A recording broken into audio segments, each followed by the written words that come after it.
Nung una po na na-invite ako sa ganitong negosyo, sabi ko hindi ko tuloy niya, ang layo. And sabi ko, misis ko na lang ang kailangan. And nagustuhan ng misis ko, sabi ko, sige, tuloy mo na lang. Susunduin na lang kita. Ang ginagawa ko, hinahatid sundo ko siya sa mga seminars, sa mga trainings. Kaso lang, kakasundo ko, kakapakinig ko ng mga seminar at orientation. Grabe, nabuang ako.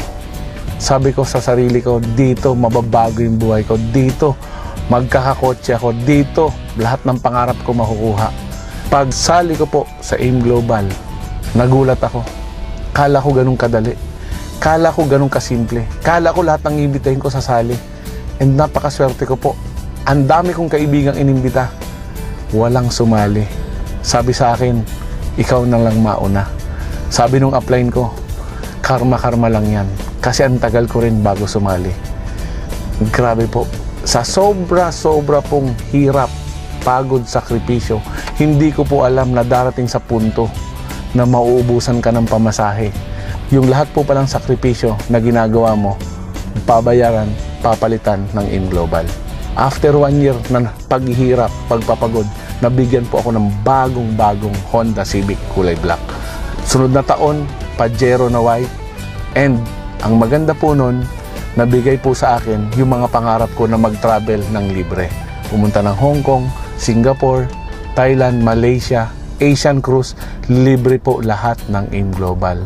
And ang pinakamaganda po nun, 2 beses na po akong nabigyan ng chance maging libreng pumunta sa Amerika. We're going to Las Vegas! To watch? To watch Manny Pacquiao! Siguro po kung hindi ko ginawa ang AIM Global, wala rin po ako ngayon. Engineer po ako. Yung tatrabahuhin ko ng 100 taon as engineer, sa 5 taon lang po binigay na sa akin ng AIM Global. After 5 years, hindi ko po pinangarap. Eto, mainit-init pa, H2 Hammer, na ilan lang po ang meron sa Pilipinas.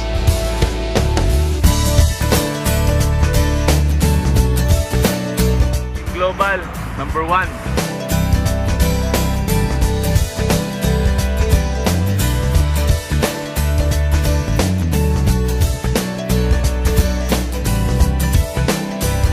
Grabe po talaga ang AIM Global.